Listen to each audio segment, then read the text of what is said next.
buat orang-orang yang nggak belajar copywriting, dia akan terjebak atau dia minimal akan berpikir semua hal itu penting, sehingga biasanya akhirnya nulisnya semuanya, semua hal dianggap penting, semua hal ditulis, dan akhirnya malah jadi nggak efektif komunikasinya gitu.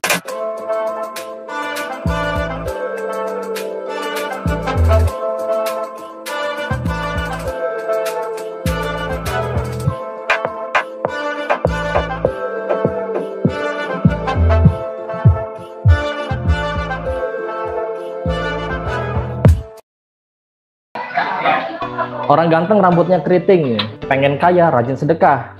Ayo belajar copywriting, jualan laris cuan berlimpah. Assalamualaikum warahmatullahi wabarakatuh. Apa kabar sahabat literasi? Mari kita bertemu di acara Cakap Literasi, sebuah acara yang menghadirkan berbagai narasumber hebat dan inspiratif, mengupas beragam hal terkait dengan dunia literasi. Telah hadir bersama kita seorang copywriter yang kini bekerja sebuah perusahaan marketplace besar ya di Majalengka Global. Ia sering diundang menjadi pembicara di seminar dan webinar tentang copywriting. Ia juga penulis yang sudah menerbitkan banyak buku. Dialah Asa Mulkia. Apa kabar? Lo lagi di mana? Baik-baik aja kabarnya. Baik ya. Kabarnya alhamdulillah. Lagi di tempat makan. Tempat makan ya. Terganggu makan siang ya nih? Enggak, jarang. Sekarang wajahnya ngemil siang, ya? Belum makan siang, baru ngemil siang. Iya. Sekarang lagi sibuk apa nih?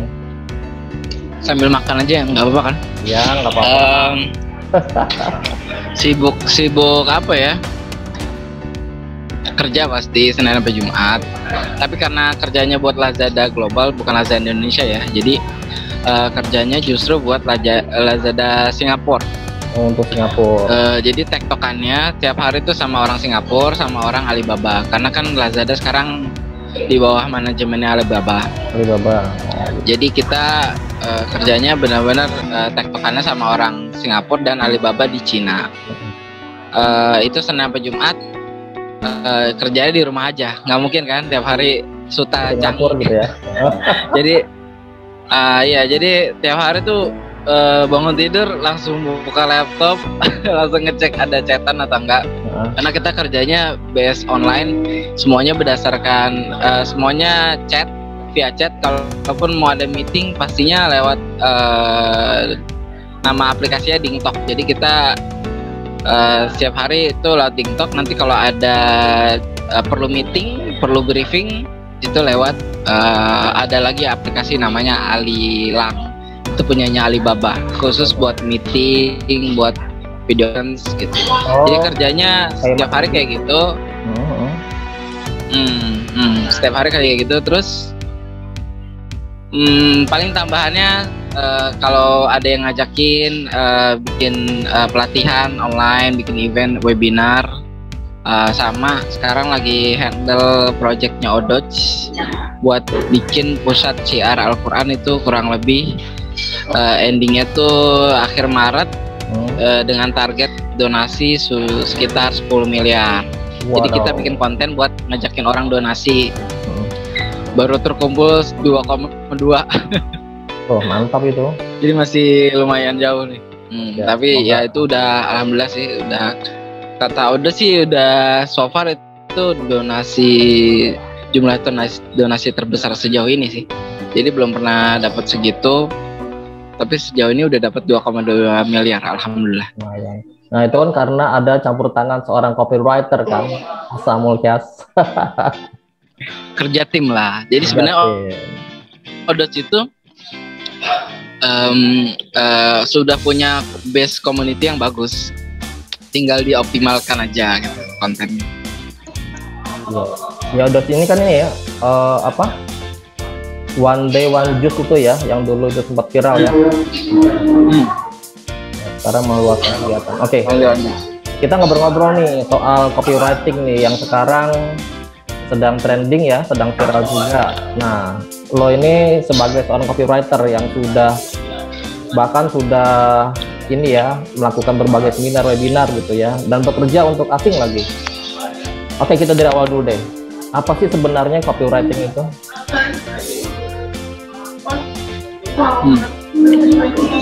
Jadi copywriting itu terdiri sebelum kita bicara soal copywriting, kita artikan dulu copy ya. Jadi masih banyak yang belum paham copy itu apa. Jadi copy itu sebenarnya adalah semua tulisan yang mewakili sebuah produk. Jadi ketika ada tulisan, entah itu untuk menarik massa, entah itu untuk menjelaskan produk, entah itu untuk menjual produk, itu disebutnya copy.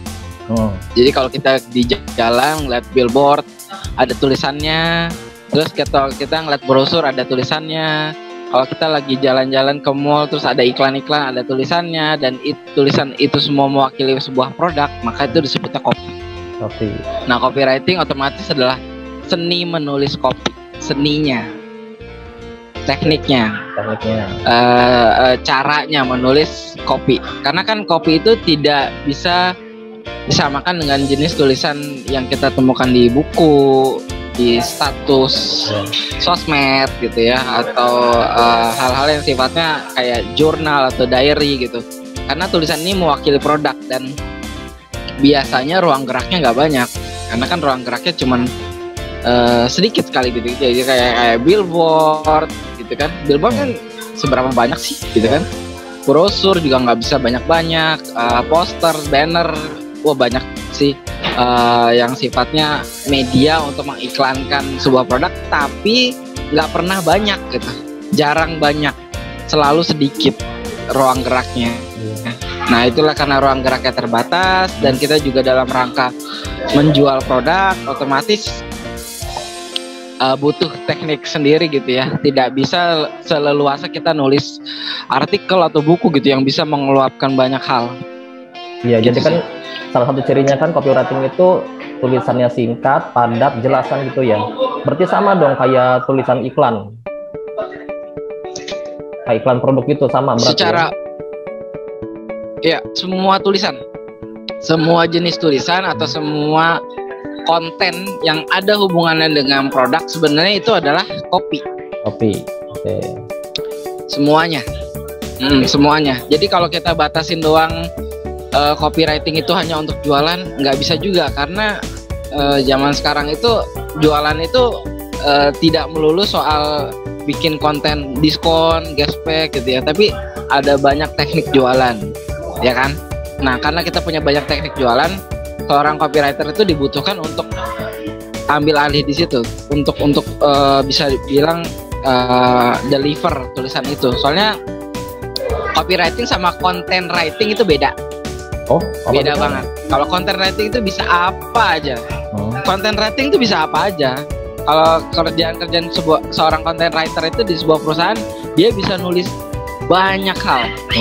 Banyak banget. Kayak misalnya kalau lo jadi seorang content writer di Traveloka gitu ya, atau di Pegi-Pegi gitu ya. Lo tidak melulu ngomongin Traveloka, tapi lo misalnya lagi ngomongin destinasi 7 destinasi dengan suasana yang mengagumkan di Indonesia gitu ya. Itu kan nggak ada hubungan sama produk. Iya. Nah, tapi kan nanti kan biasanya ujung-ujungnya jadi di dia akhir nulisnya berbagai macam hal.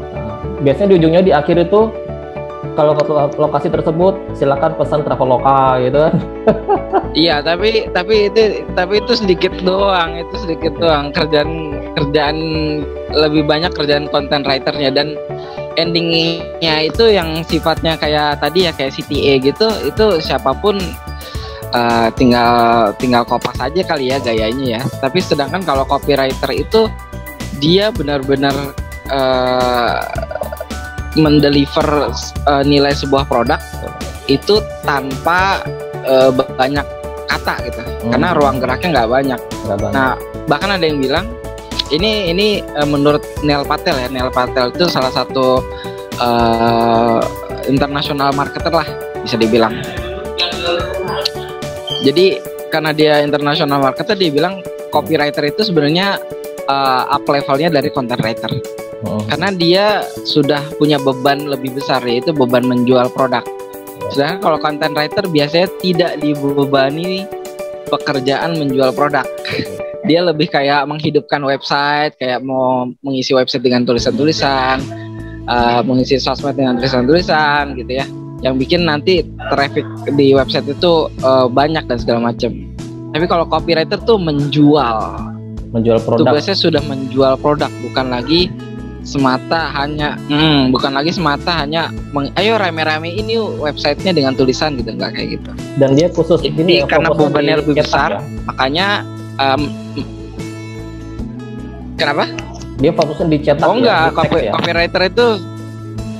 copywriter itu semuanya. Pokoknya balik lagi ke definisi yang tadi, semua tulisan yang mewakili produk, maka itu disebutnya copy. Penulisnya copywriter. Mau itu online, mau itu offline, kopinya itu kerjaan copywriter gitu. Iya, maksudnya bentuknya itu teks kan ya, bentuknya huruf gitu ya, bukan misalnya ada audionya, ada videonya gitu ya, bentuknya ke. Iya, secara umum sih bentuknya teks, tapi tidak menutup kemungkinan sih seorang copywriter itu nanti diminta untuk bikin video scriptwriter dan segala macam ya. Karena kan ketika kita bikin iklan, contohnya nih, kita bikin iklan kan tidak semua tulisan itu ditampilin di iklan, ada yang di voice over juga. Nah, itu kan copywriter juga kerjaannya. Iya, berarti gitu. Kan memang tapi kan mungkin namanya jadi scriptwriter ya. Kalau udah kayak gitu kayak scriptwriter, copywriter ya, bukan copywriter lagi. Secara umum ya tidak, namanya doang, tapi secara umum sebenarnya pekerjaan copywriter. Jadi banyak kok yang namanya kerjaan zaman sekarang sebenarnya hakikinya itu copywriter. Tapi entah kenapa HR-nya atau perusahaan itu ngasih nama posisinya itu bukan copywriter. Karena pernah nih gue lagi ngisi pelatihan dan dia posisinya content writer. Pas gue tanya kerjaannya, sebenarnya dia mengiklankan produk dari perusahaan tersebut dengan storytelling. Dan gue bilang sama dia, oh lo tuh copywriter bukan content writer gitu. Lo besok kalau diperpanjang kontrak bilang ganti posisi gitu, jangan bilang content writer lagi. Karena secara value copywriter itu lebih tinggi dibandingkan content writer gitu. Iya, berarti kan memang gini ya. Karena copywriter itu karena temannya sales. Copywriter itu temannya sales. Iya. Karena sales itu kan ngejual sesuatu. Iya, sebenarnya copywriter itu kan ujung tombak perusahaan. Karena dia menjual produk. Makanya dia temennya tuh sales sama orang marketing. Itu trio itulah biasanya yang maju untuk mengiklankan produk, memasarkan produk. Nah, makanya copywriter itu value-nya tinggi itu karena dia menjual produk, itu aja sih. Nah, berarti kan gini, biasanya kan sebuah produk ya, yang itu dalam bentuk digital, apakah itu audio maupun video, tapi kan awalnya itu kan ditulis dulu teks, sama kayak kita misalnya stand up comedy, kita kan nulis teks dulu untuk dihafal, kemudian disampaikan seperti itu. Berarti memang dasarnya atau awalnya itu memang copywriting kan ya, berarti ya. Meskipun produknya itu nggak selalu dalam kelihatan teks. Betul. Nah, sekarang pertanyaannya gini, karena kan iya? Oh iya, oke. Iya, terus. Nah, pertanyaannya gini, apakah semua orang itu harus bisa copywriting agar misalnya jualannya laris gitu kan ya, usahanya itu lancar dan menarik minat konsumen? Terus dampaknya apa kalau nggak bisa copywriting? Oke. Gue berkaca dari pengalaman gue aja ya. Jadi kan dulu gue kan full time writer, dalam arti mengawali karir tuh jadi penulis, justru nulis cerpen kan. Nulis cerpen buat majalah. Habis itu nulis buku, buku pengembang diri, buku novel anak, buku kontemplasi dan segala macam. Dan selama jadi penulis yang berbasis buku dan artikel atau cerpen, gue nggak pernah bisa menjual sesuatu. Tapi gue mendatangkan gue dapat banyak engagement, artinya banyak yang follow akun gue di Facebook, ya. Tapi nggak pernah menjual sesuatu. Dalam arti kalau gue punya buku, gue mengiklankan, ya yang menurut gue cara ngiklannya gini gitu ya. Dan gue nggak tahu apakah buku itu terjual atau enggak dengan cara gue ngiklanin begitu gitu, ya. Karena kan gue nggak turun langsung ke lapangan. Gue bukan orang toko buku, dan gue juga nggak tahu buku gue laku atau enggak gitu. Nah setelah belajar copywriting, gue penasaran kan, karena sebenarnya kita bisa jualan produk di mana saja kalau sudah paham ilmu copywriting. Ya otomatis gue kepikiran jualan kali ya. Ya coba gue mau ngetes nih ilmu copywriting gue berhasil nggak gitu. Yeah. Nah setelah dan gue lihat wall Facebook gue nganggur gitu kan, jualan gitu kan. Nah gue bikin kursus nulis waktu itu tahun 2017 kali ya, kayaknya 2017 2018 antara itu deh, kayaknya sih 2018 gue coba bikin 3 kursus basic writing, digital writing, sama copywriting. Nah 3 kursus ini gue jual di wall Facebook gue. Nah gue praktekin tuh ilmu-ilmu copywriting yang gue udah pelajarin. Sebenarnya produk pelatihan gue itu bukan produk pelatihan video call segala macam, tapi gue memasukkan beberapa nilai tambah gitu ke dalam pelatihan gue, yaitu semua peserta pasti private, nggak ada yang dalam grup gitu. Gue kayak ngomong sendiri semuanya pada denger, enggak, tapi private semua. Tapi memang ada kelemahannya juga, yaitu gue cuma bisa via WhatsApp, karena waktu itu gue ngerasa nggak nyaman gitu lah untuk bikin video call, karena kan banyak juga peserta cewek kan, nggak enak lah gitu kan kalau private ini cewek gitu. Jadi akhirnya semuanya private tapi via WhatsApp, dan itu teks. Lu bisa bayangin kursus nulis via WhatsApp itu teks, bukan video. Dan itu gue jual sekitar 250 sampai 300 ribu pelatihannya. Banyak. Nah, gue dapat kurang lebih gue dapat 100 kelas lebih lah dari jualan di situ. Dan dapat kurang lebih 30 jutaan lah dari situ. Mantap. Nah, itu baru gue yakin, gue bisa jualan gitu. Gue bisa jualan. Jadi ilmu copywriting yang gue pelajarin itu benar-benar berhasil gitu. Benar-benar orang mau beli dan mereka percaya gitu sama yang gue iklanin, dan mereka tertarik gitu. Dan itu semuanya via akun Facebook doang. Nah, Facebook berarti gue kan nggak pakai iklan, nggak pakai ads sama sekali. Nggak Berarti pakai kan iklan, nggak pakai ads. Kalimat atau kata-kata yang cuman ngandelin kopinya doang lewat Facebook itu berarti kan berhasil ya, menarik minat gitu ya. Statusnya iya, statusnya. Nanti ada lagi kopinya, jadi ketika mereka tertarik nih sama status gue nih, nanti mereka kan inbox kan, kayak inbox, terus nanya harganya berapa gitu kan. Nah itu ada tekniknya lagi, nah gue terapin lagi tuh di situ, berhasil juga. Nah itu sih biasanya closingnya nanti pas lagi di DM, pas lagi di direct message pada nanya-nanya, closingnya di situ. Itu penentuan sih. Jadi kalau status-status yang gue taruh di Facebook itu sifatnya untuk menarik minat mereka, jadi penasaran, jadi pengen ikutan nanti. Tapi closingnya itu benar-benar mereka deal mau ikut, itu justru ada di direct message, di inbox gitu. Nah berarti kan memang dampaknya. Jadi secara umum, jadi dari cerita itu sih gue bisa bilang, kalau lo mau jualan sesuatu, minimal lo tahu basicnya ilmu jualan lewat tulisan. Minimal lo tahu, karena menjual sesuatu, karena ruang gerak lo nggak banyak. Lo kan nggak mungkin setiap kali ada orang nanya soal produk lo, habis itu lo berbusa-busa ngejelasin semuanya kan. Nggak perlu kayak gitu, karena kan capek sendiri. Yang penting kita tahu formatnya kayak gimana, kita bikin template jawabannya. Begitu ada yang nanya begini, kita langsung kopas, pas, udah, efeknya berhasil terus gitu. Gue jadi berpikir gini ya, ketika kita berusaha untuk memengaruhi orang untuk menuruti keinginan kita ya, lewat yang kita sebut copywriting, itu berarti sama aja dong kayak kerjanya, gue sebut penipu gitu kan ya. Penipu itu bisa meyakinkan orang untuk mengikuti kemauannya, bahkan bisa lihat pendengaran juga. Berarti kerja-kerja copywriting juga kerja-kerja untuk ya nggak jauh dari penipu, meskipun kontennya bener gitu ya, nggak menipu gitu ya. Kalau gue sih kalau ngomong copywriting itu beda. Jadi persepsi itu bukan meyakinkan orang untuk itu ya, tapi copywriting itu menonjolkan hal-hal yang perlu orang lain atau orang yang ingin ketahui ketika dia mau beli produk.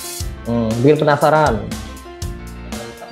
Ya karena kan copywriter Ya, karena copywriter itu ketika kita belajar copywriting, kita akan diajarkan hal-hal apa sih yang sebenarnya orang pedulikan, yang orang benar-benar sebenarnya concern ketika mau beli sesuatu. Jadi dia tuh nggak pengen tahu semua hal. Ketika kita mau beli sesuatu, kita nggak butuh tahu semua hal kan. Ada hal-hal yang sebenarnya itu doang kok yang pengen kita tahu, sisanya kita nggak mau tahu gitu. Nah, di copywriting itu diajarin. Nah, orang yang nggak belajar copywriting, dia akan terjebak atau dia minimal akan berpikir semua hal itu penting, sehingga biasanya akhirnya nulisnya semuanya, semua hal dianggap penting, semua hal ditulis, dan akhirnya malah jadi nggak efektif komunikasinya gitu. Padahal jadi kan ini tentang ya, bagaimana mengefektifkan komunikasi sih, betul.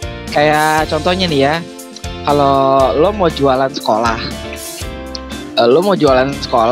lo sebagai orang tua, lo punya anak dan lo pengen masukin anak lo ke sekolah itu. Terus tiba-tiba brosurnya ngomongin visi misi sekolahnya. Menurut lo penting nggak? Enggak lah. Enggak ada hubungannya sama gue. Ngapain gue baca visi misi? Tapi gue nemu brosur kayak gitu. Ini ada kampus bukan. Ini SIT, Sekolah Islam Terpadu. Waktu itu ada yang kontak gue minta tolong gitu kan. Minta tolong bikinin kopinya, profesional ya, bukan minta tolong project, thank you, profesional gitu. Terus gue lihat draft dari mereka, yaitu visi misi sekolahnya. Habis itu ngomongin hal yang sama berkali-kali, seolah-olah tuh pembaca tuh nggak ngerti apa yang dia maksud, apa yang dia mau sampaikan gitu. Berkali-kali semua value penting yang misalnya mengajarkan Al-Quran gitu ya, itu bisa 2, 3, 4 kali disebutin dalam brosur. Itu jadinya kayak wah itu jelek kan, karena dan membicarakan hal-hal sesuatu yang orang tua tuh nggak ngerti. Kayak misalnya mereka ngomongin soal contoh aja, menurut lo orang tua tuh ngerti nggak kalau kita ngomong akreditasi? Enggak semuanya. Enggak semua ngerti, dan mereka bersikeras, oh akreditasi taruh aja gitu kan. Tapi menurut gue, ya akreditasi itu penting Pak, tapi nggak semua orang paham. Saya aja nggak paham Pak akreditasi itu apa. Gue gituin aja.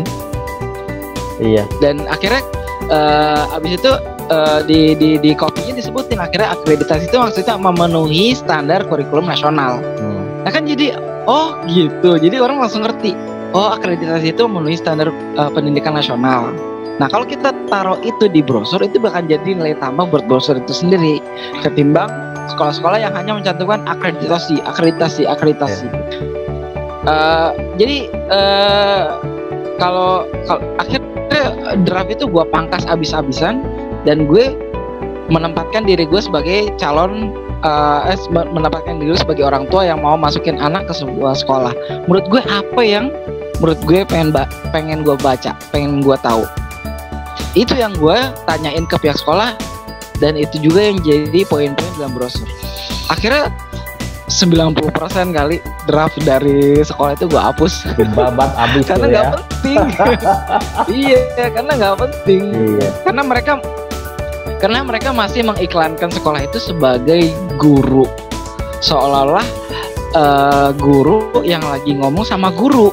Yeah. Jadi mereka ngomongin istilah-istilah kayak misalnya sekolah ramah lingkungan gitu ya, itu ada istilahnya dari pemerintah, dan mereka pakai istilah itu di brosur. Iya, orang tua mana ngerti? Nah, apa namanya? Adiwiyata.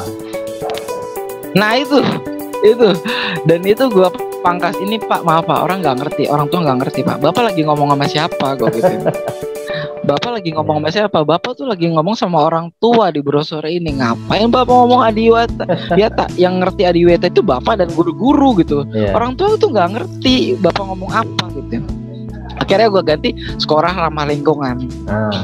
Nah berarti kan gitu. Jadi kita ini bicara tentang, ya berarti copywriting itu kan harus lebih menekankan kepada siapa sih lo itu ingin ini ya, sasarannya kemana gitu ya. Betul. Itu dipelajarin juga dalam copywriting. Makanya gue bilang bukan soal yang tadi lo bilang ya, tapi lebih kepada bagaimana mengefektifkan komunikasi. Makanya kita belajar basic flow-nya tuh 1, 2, 3-nya gimana. Termasuk tadi kepada siapa kita ngomong. Itu ada pembahasannya. Itu, dan pembahasannya itu bukan pembahasan yuk kita sadari siapa yang kita ajak ngobrol, bukan, tapi lebih kepada ini orang kamu ngincer siapa, umurnya berapa, kerjaannya apa, masalah hidupnya apa yang dia pedulikan, apa yang dia tidak pedulikan, dan lain-lain. Jadi kita benar-benar memahami orang itu dulu sebelum kita bikin tulisan. Berarti gitu kita riset dulu berarti ya? Kalau ada datanya, biasanya kalau perusahaan-perusahaan itu dia udah punya data ini ya, data konsumen ya. Kalau perusahaan-perusahaan yang sudah banyak menjual, sudah banyak dapat leads, sudah banyak dapat traffic gitu ya. Biasanya sih dia udah punya datanya, siapa aja yang jadi audiensnya dia gitu. Tapi kalau belum punya, ada sih pertanyaan-pertanyaan yang bisa kita jawab. Kurang lebih memberikan gambaran kepada kita ngincer siapa sih gitu. Nah berarti kan mungkin kalau tadi yang disampaikan misalnya kalimatnya harus efektif, harus tahu sasarannya siapa. Nah kira-kira apa lagi nih yang perlu diperhatiin nih untuk bisa jadi seorang copywriter yang bagus? Product knowledge. Jadi kita juga harus paham produknya sih. Jangan sampai kita nggak paham. Jadi gue ada pengalaman, gue diminta untuk bikin. Jadi ceritanya waktu itu gue pernah kerja di Samsung ya. Gue pernah kerja buat Samsung. Dan kita lagi mau jualan TV. Nah pas lagi jualan itu ada nah TV ini punya fitur, dia bisa memindahkan layar dari TV ke HP. Jadi yang misalnya kita lagi nonton Netflix nih di TV, terus tiba-tiba Netflixnya bisa kita tonton di HP, pindah gitu layarnya. Nah tolong jelaskan fitur itu dalam 2 kata. Lo kira-kira bisa kebayang nggak 2 kata itu apa? Karena kita sedang menamakan sebuah fitur yang menggambarkan bahwa TV itu layarnya bisa pindah ke HP kita. Itu cuma 2 kata. Pusing nggak? Nah itu yang gue lakukan apa? Di 2 jam pertama gue cuma ngedraft doang, ngedraft nama, dan nggak ketemu. Maksudnya gue ajuin ke creative directornya, dia nolak terus. Kayak gue inget banget gue ngajuin nama Smart TV. Kata director langsung geleng. Karena Smart TV itu ya Smart TV itu kan keseluruhan ya. Gue juga kalau dipikir-pikir lagi ngapain gue ngajuin nama itu, kan bodoh banget namanya gitu kan. Smart TV itu keseluruhan dan tidak bisa menggambarkan fitur yang tadi gue bilang. Kalau orang dengar kata Smart TV, kebayang nggak fitur tadi? Kan nggak kebayang, ya kan? Iya, sama sekali nggak kebayang gitu. Jadi wajar dia nolak. Akhirnya yang gue lakuin, masuk ke jam berikutnya, masuk ke jam ketiga tuh kayak oke, kayaknya gue perlu riset. Akhirnya gue googling produk-produk Samsung dan tiba-tiba gue inget ada produk Samsung yang kurang lebih punya fitur yang sama, tapi dia memindahkan dari HP ke desktop. Nih layar tampilan HP kita nih, HP Samsung misalnya nih, pindah ke desktop. Nah itu gue ngerasa oh iya kan ada ya nama itu ya, nama produk itu ya. Habis itu gue baca-baca gitu kan, oh berarti namanya ini aja gitu kan. Gue ajuin 2 kata itu ke creative director dan dia langsung setuju. Oke, ini gitu. Jadi emang product knowledge itu sebentar, katanya apa tadi? Salah 2 satu kata itu apa? 2 kata itu apa? Tebak. Ayo, bisa nggak lo? 2 kata. Kayaknya bahasa Inggris sih. Gue dulu pernah baca status lo di Facebook deh. Lupa gue. Nah, iya kayak pernah gue ceritain juga. Oke. 2 kata itu mobile experience. Oh iya. Karena kan brosurnya brosur gitu ya. Ya, karena kan ini brosur TV. Otomatis ada gambar TV-nya kan. Kita nggak perlu lagi ngejelasin TV lagi.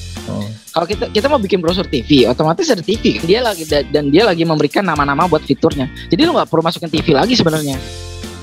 Jadi TV bisa di take out. Smart nggak jelas. Nah, sedangkan ini sedang menggambarkan bagaimana TV itu bisa nongol di HP. Berarti kan mobile. Nah, pengalaman, gitu ya. Semua dan experience itu sesuatu yang dialami semua user. Makanya gue bilang mobile experience dan itu diterima. Dan itu dipakai gitu ya. oleh Samsung ya. Gua biasanya sih kalau kerjaan kayak gitu kita udah ngajuin diterima aja udah senang sih.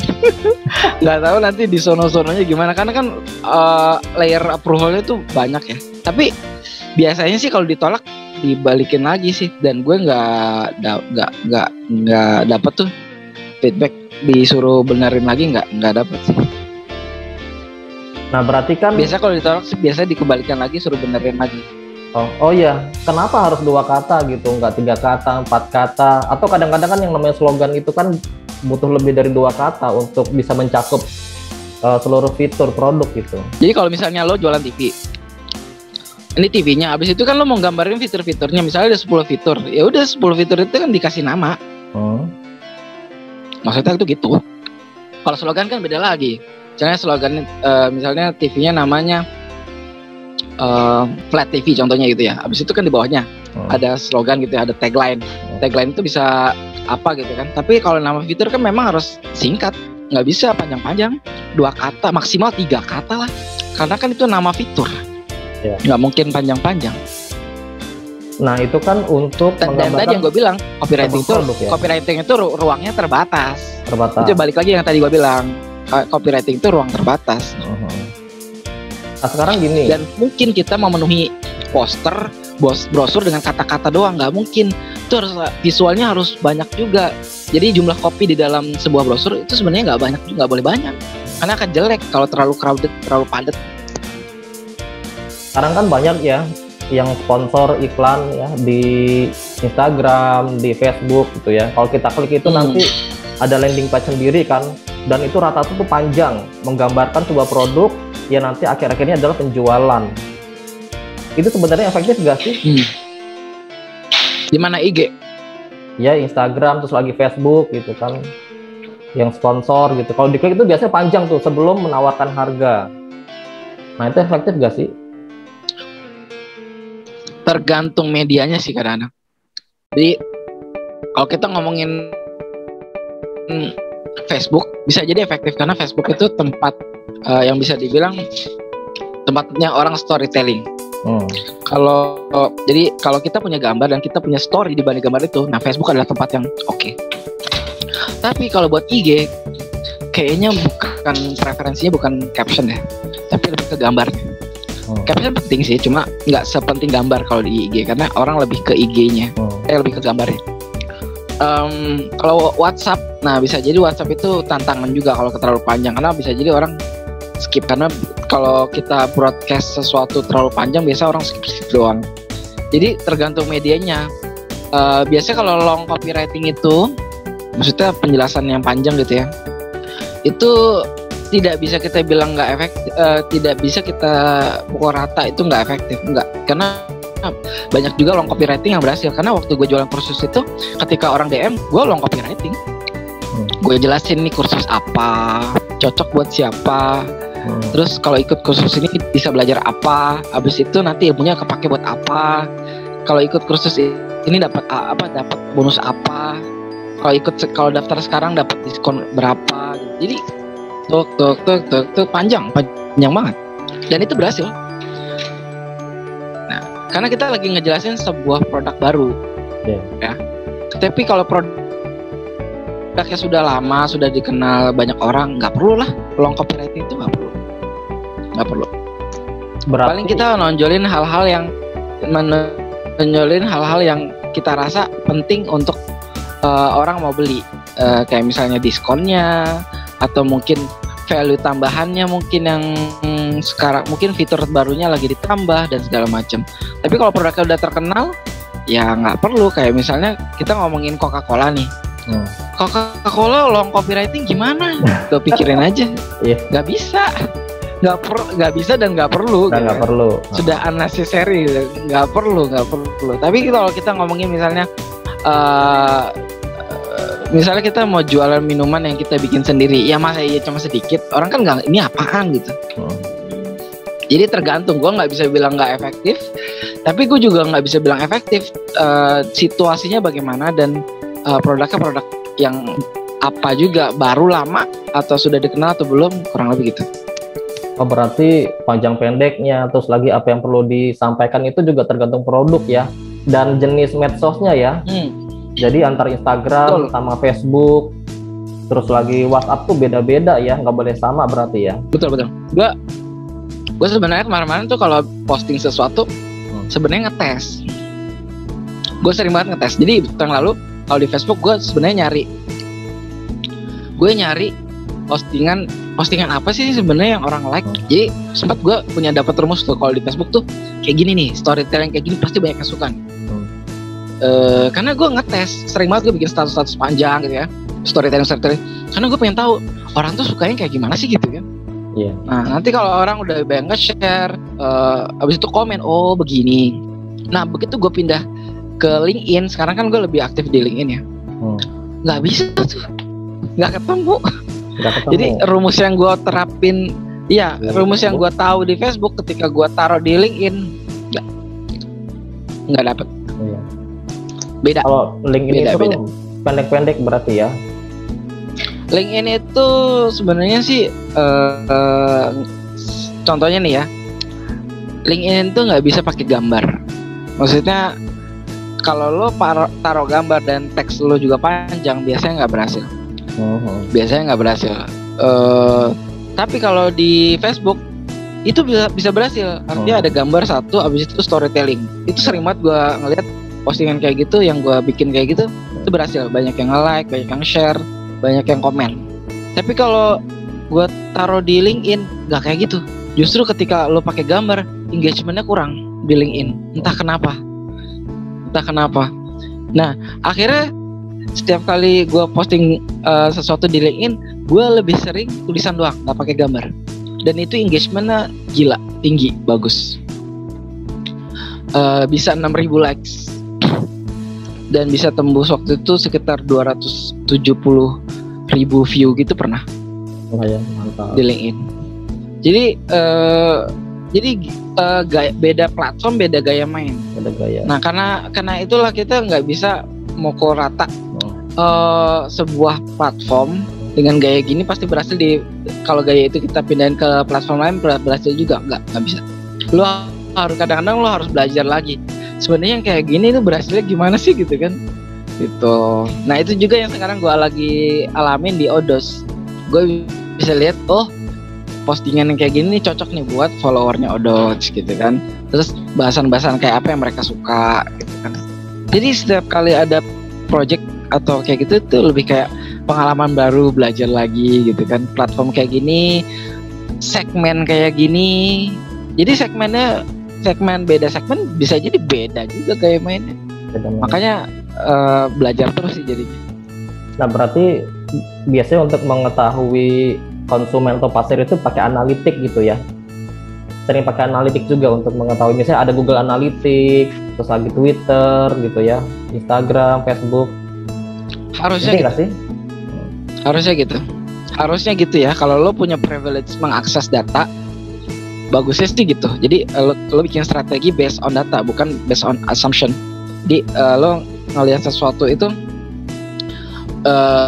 pakai strategi yang tepat karena datanya ada. Masalahnya ketika lo jadi copywriter, lo sering kali diminta misalnya gini, bikin dong tulisan yang bagus gitu kan, biar banyak yang beli. Tapi lo nggak dikasih datanya. Gimana coba? Gimana caranya gitu kan? Dan ketika penjualannya nggak berhasil, gimana sih copywritingnya? Ya maaf gue bisa balikin omongan itu. Ya lo juga nggak ngasih data, strategi mana gitu. Gimana mau bikin strategi, datanya nggak ada.